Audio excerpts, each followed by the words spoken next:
It's here now, Roselle Safran, CEO and founder of Key Caliber. This is a concern anytime, but certainly in an election cycle when documents are getting leaked. How serious are these cyber threats to election integrity in 2024? Yeah, thank you for having me. So I will say in this day and age, cyber threats, they're real across the board, whether it's a large enterprise, a small business, a nonprofit, a think tank, or an election campaign. It's just the nature of this society where technology is how we operate. So in terms of this particular situation, it's unclear what exactly has been obtained. So generally, the way cyber attackers work, they'll go for the weakest link. Often that is an end user, and often it's their email. And going to the personal email is sometimes even easier than the company email because there are fewer security controls on it.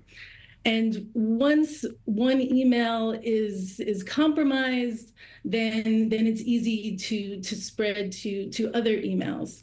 And there's also the potential, depending on how the compromise happens, of there being malware on the user's machine, and then that leads to access to the network and all of the files that are on the network potentially, depending on the lateral movement of the attacker. So it really depends on what was obtained and then how that's going to be utilized. And as we saw with the last, as we saw in 2016, if those emails are shared and depending on the timing, they could be impactful. It depends on what's there and how it's played.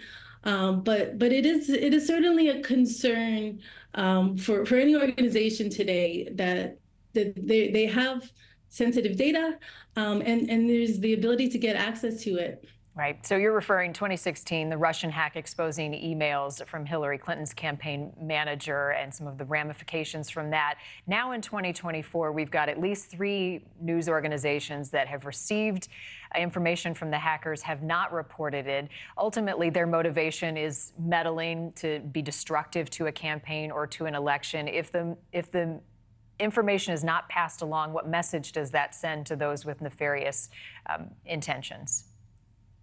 Well, I think it is very different than 2016 in that there is more recognition of the fact that, hey, this can be impactful, and there's a responsibility to not proliferate something that could be impactful, and so that's one of the differences. And the other side of this is, at the end of the day, what's in these emails or in these files, it's just a part of how an election can be interfered with today. I mean, there's also all sorts of disinformation campaigns. You have with social media, all sorts of bots that are magnifying or amplifying fake stories or just other types of misinformation.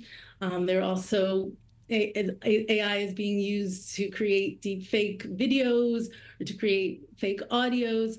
So there are lots of different ways where this can end up being where the tools of today can be used in a nefarious way beyond just the emails. Yeah, it's incumbent on the campaigns and even us in our own emails to take necessary steps to prevent misinformation from spreading. Roselle Safran, thank you. Thank you for watching. Go to NewsNationNow.com to find NewsNation on your television provider. And don't forget to click the red subscribe button below to get more of NewsNation's fact-driven, unbiased coverage.